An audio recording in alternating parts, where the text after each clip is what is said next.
Hey guys, welcome back to the channel. Sorry I haven't posted anything for some time, but it's been a very busy summer here in Mallorca. I'm out on the trail Friday afternoon, one of my favourite times to get out into the mountains.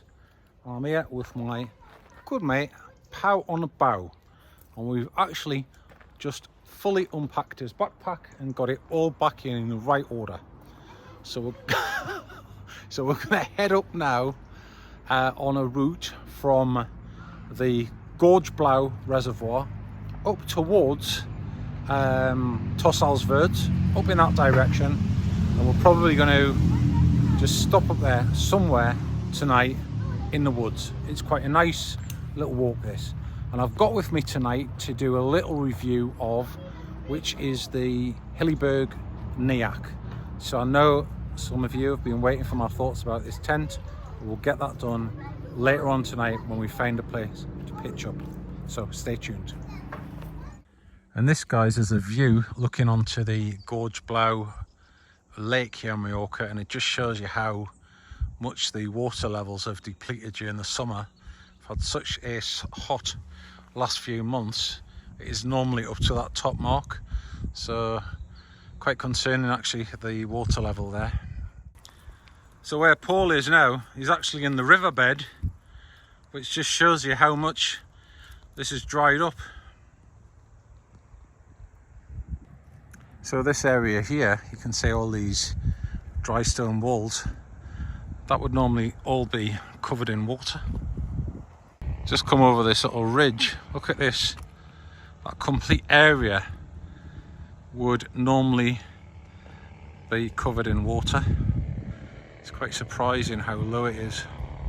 What do you think, Pau? Triste. Triste. Muy triste. So it was Blanco's birthday today. He was 12. We've had him out for a sausage and a little birthday party. So he's heading out with us tonight anyway. Here he is.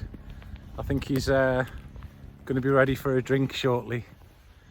I swore last time I wouldn't bring him camping again because he bit my thumb in the night because he had a prickly thing on his foot.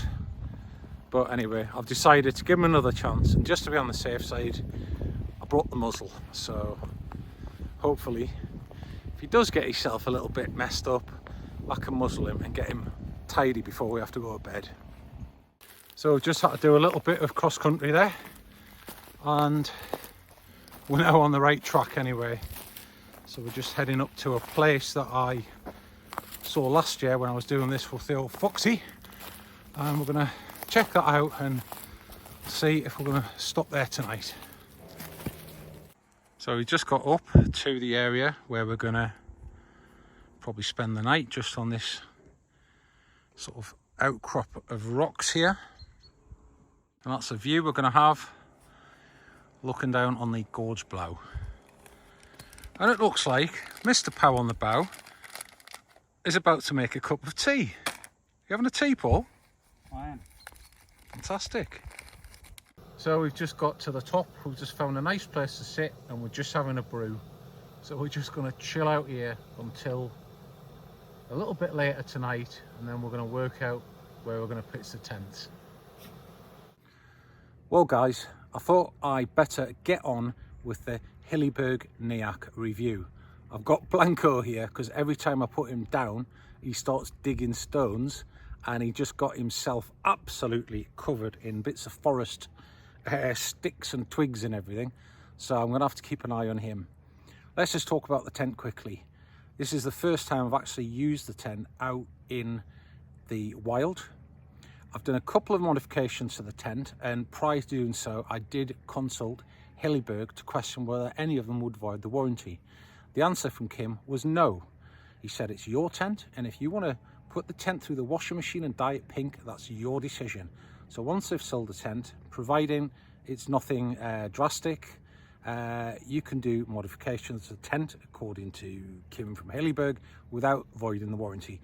My specific question was cutting off the zip pulls, but you know, if you start cutting into the fabric and changing the actual structure of the tent, that obviously may have another effect.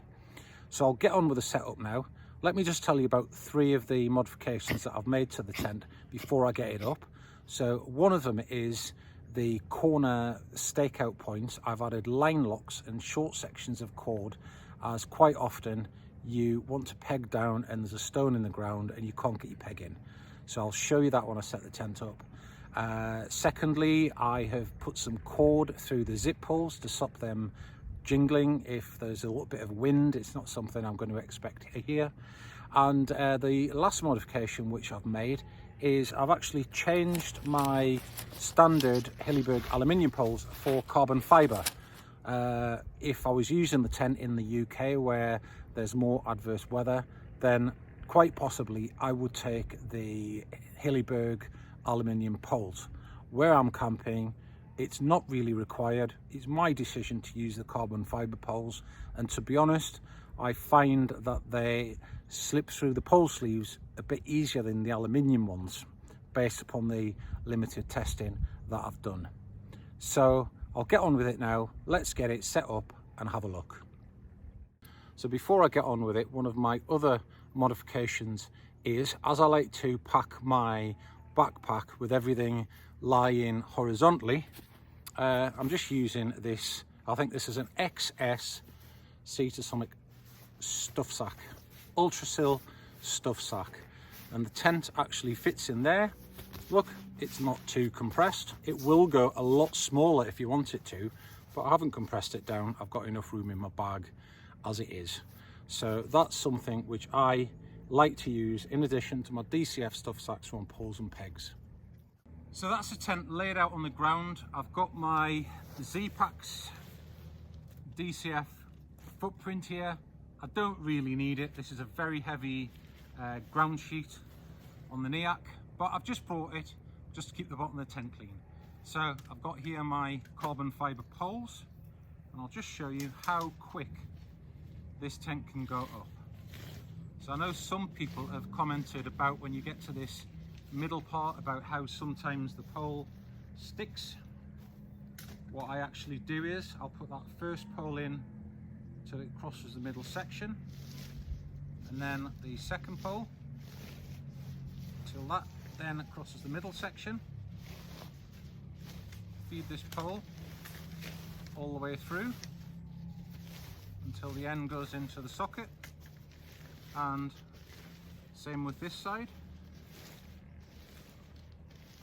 And there we go, followed by pushing all the way until the end of the pole goes into that socket, and then the same with this pole, as it's already in the cup at the other side.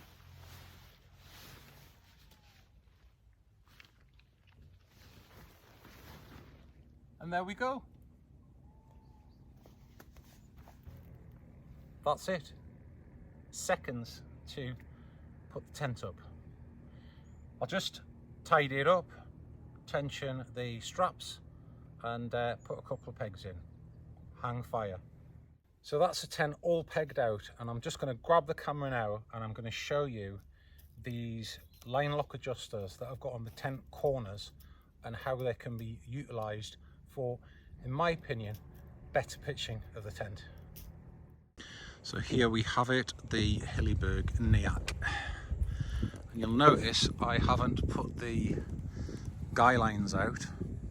I have pegs with me for the guy lines. However, if I did ever need to use them, I would probably just find some rocks. And not a bad pitch on this Niak. The sides are nice and taut and there's minimal creases. This is just a quick shot from the other side of the tent. So one of my little mods or ways that I pack my tent up is that I don't really use these guy lines.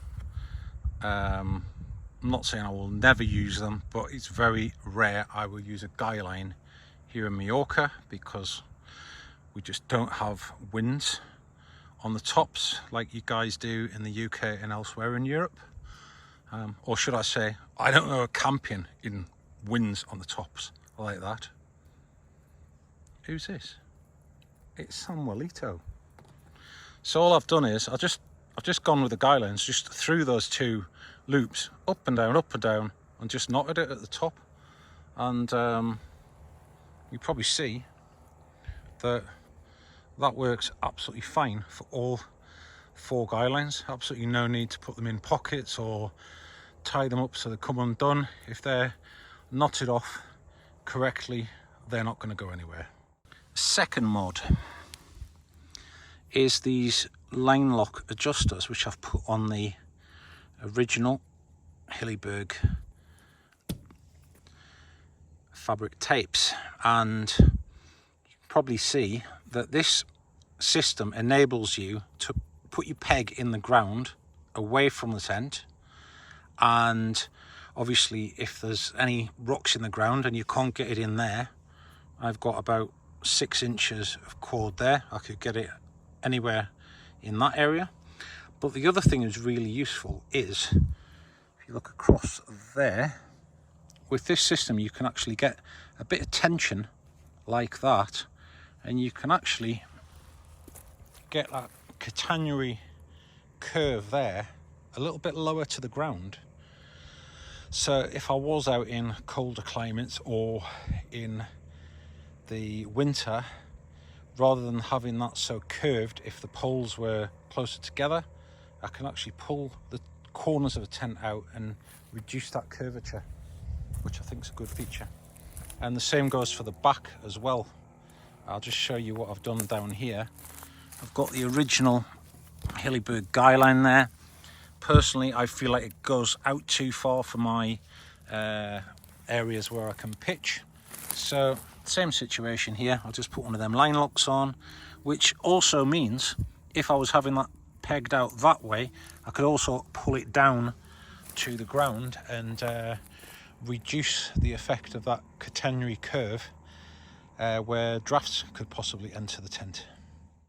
So the second mod I've done is simply just to take some of this 1.5 Dyneema and loop that through these zipper ring pulls, both on that zip and this one on the inside and out. I saw this on someone else's video and it just stops the zips jingling and jangling if the tent ever blows in the wind, but it's probably not going to bother me because I don't really camp in bad weather. And my third little modification on my Niak has just been to put this little 1.5mm Dyneema line on the inside of the inner tent, so I can hang a torch up there. It's easier to hang it on that line than try and get it on these little clips here. I can hang the torch up there, my socks, bits and bobs. It just gives you one extra place just to hang some stuff if you want to. So there we go guys, that's the Hilleberg Niak. I really like the green, and I'll just show you when you touch it. Watch this. Oh, it's silky. Curl on 1000. Very nice. It's a 20D ripstop nylon. So just to give you a comparison of another tent, the MSR Hubba Hubba is also a 20D ripstop nylon and comes in at a similar weight to this, but with the exchange of the aluminium poles for the carbon fiber ones, and also you probably noticed I've changed my pegs for MSR groundhogs full size. The whole lot comes in at 1.5 kilos without the footprint, which is like 100 grams, which, to be honest, I've really just got there just to keep the bottom of the tent clean and tidy. I think it's a really nice tent, actually. I'm very happy with it. Is it worth 920 euros? I keep asking myself that question. The materials are very nice. One bit of material that I will say is exceptional is this mosquito net they've used for the door. It's not like the no seeing mesh you would get on the likes of the MSR Big Agnes and other tents. It's like you can't actually see the holes in it, which is very nice. That's very good quality. The zips are great quality. It's got 2 pockets on the inside. I would have liked to have had a solid door on this tent. I do understand it's classed as a 3-season tent, but for the winter months it would have been nice if it had had the solid door, a little bit like the Alak, for example, but it hasn't, so we got to live with that. It's it probably is a tent you can backpack with if you want to carry a trimmed down weight of 1.5 kilos and buy carbon fiber poles, for example. I'm not sure it's a tent you would want to go on a through hike with when you can get a 2-man DCF tent for under a kilo. So that's something to consider. But I will probably use this more in the winter months, and when the temperatures drop a little bit cold, DCF is a little bit of a sort of cold material to be in, whereas this yellow fabric is nice and cozy. So there we go. So I'll probably do a little bit more review about my Niak as time goes on, but that's about it up to now. I did seriously consider getting an Unna. I really like the look of the Unna, but there's a few things put me off the Unna, and you Unna owners might put something in the comments about this, but that's up to you. One thing with the Unna is it's got a slightly smaller inside, but the outside is bigger. So here in Mallorca, where I've got problems finding a suitable tent pitch, that wasn't going to be an option. So that puts me off the Unna. The second thing is, for the warmer weather, it's got that full fabric door that I've just said I would like on this, but I also wouldn't like not to have the full mesh door. So that's a little bit of a deal breaker. And of course you can get the mesh inner for the Unna, but if you can get one, that's another matter. So there's that. And then there's the door vestibule configuration. It hasn't got a vestibule. It's although you can pull back the inside of the Unna and make a little bit of a vestibule. But one thing another owner did tell me about the Unna is, when it's windy, it's very hard to tension the fabric and it flaps a lot.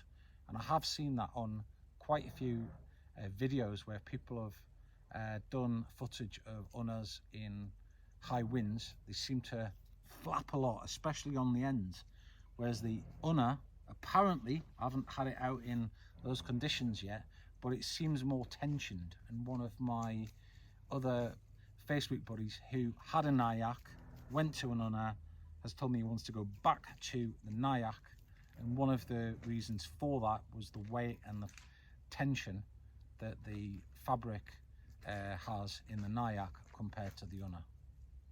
Blanco, stop that! Blanco's decided to dig a stone.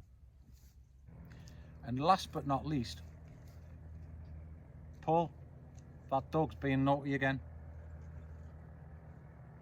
Last but not least, one thing you can do in the Niak that you can't do in the Unna is stand up in the tent. I know what you're thinking, how can you stand up in an Unna? Well, it's quite simple, because I'm not going to do it because I've got my boots on here, but if I wake up in the morning and it's all wet outside, I can actually stand here, get ready, get my boots on without stepping outside because of the roof configuration. So that's one thing you can't do in an Unna. So, still thinking about it, but overall, love the Niak. Thanks for watching this bit of the video. We'll carry on with the footage tomorrow as we head back to the car. Get set up then, boys. Let's get set up. Let's get set up, Sammy.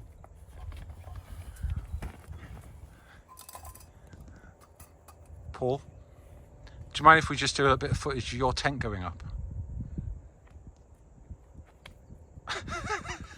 No. What? You can see it when it's all set up. Evac, is my fly sheet on upside down? Which way does this go? Listen. Switch off now. Right. Let me get it set up. And then we'll catch a bit of footage. When it's looking all pristine and looking over the Largo, then you can take a photo. Right, that's a deal. Right. And here we have Dr. Jekyll, or Mr. Hyde, whichever one he is right now. Blanco. Good boy. Come here. Good boy. You can be as sweet as anything there. Okay, so here we have the Chinese copy Of the Hubba Hubba. Hubba Hubba. Yes. And for covert operations, we have the bright orange.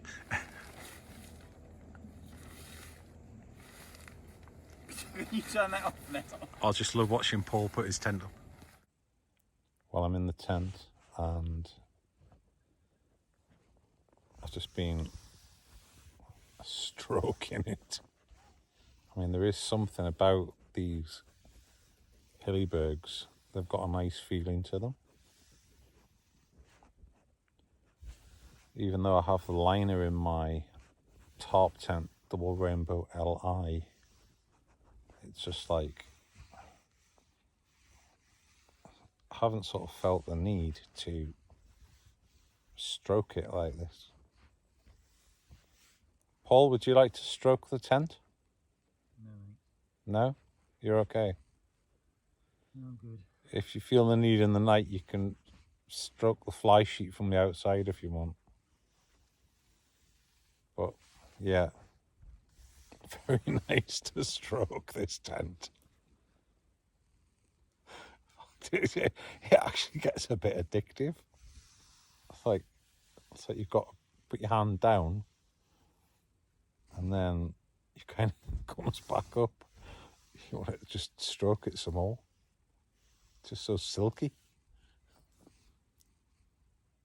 Good morning, guys. Well, we've had a lovely night, apart from him getting a bit scared, biting my finger in the night. So he was in the bad books last night. So I think Blanco, bless him, as much as he is a lovely dog in the house, I'm not sure he's going to be coming camping anymore after yesterday. Yeah, we said that last time. I know we did, Paul, didn't we? But I think this is it now.